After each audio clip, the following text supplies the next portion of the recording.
న్యాయ రాజధానిగా ముందుకు నడిపించే దిశగా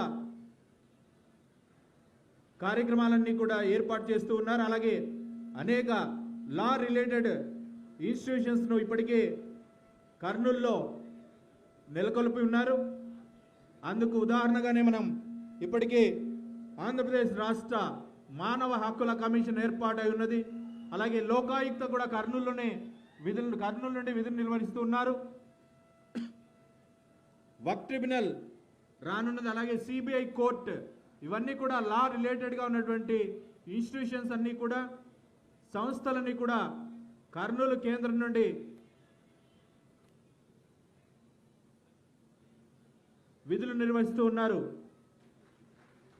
గట్టిగా చప్పట్లతో ఈనాటి కార్యక్రమాన్ని శుభారంభం గావించినటువంటి శ్రీ వైఎస్ జగన్మోహన్ రెడ్డి గారి కృతజ్ఞతలు తెలియజేద్దాం.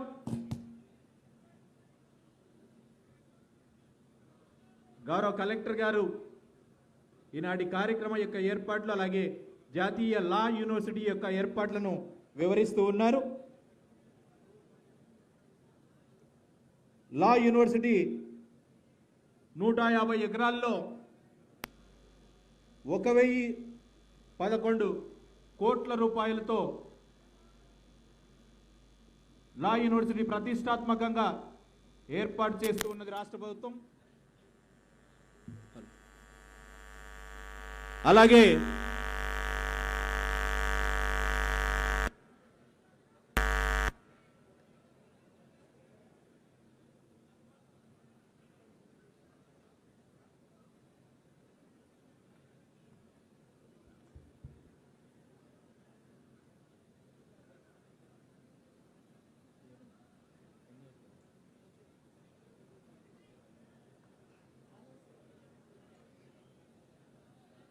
లా యూనివర్సిటీ 3 బ్లాకుల్లో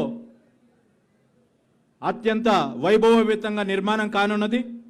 వీటికి సంబంధించి పూర్తి స్థాయి నిర్మాణాలు, అలాగే వచ్చే విద్యా సంవత్సరం నుండి లా కోర్సులన్నీ కూడా ప్రారంభమయ్యేలా ఇప్పటికే సీఎం గారు ఆదేశించి ఉన్నారు.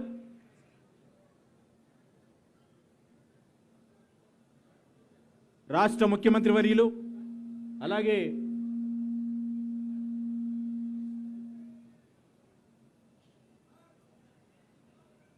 న్యాయ శాఖకు సంబంధించినటువంటి ఉన్నతాధికారులు,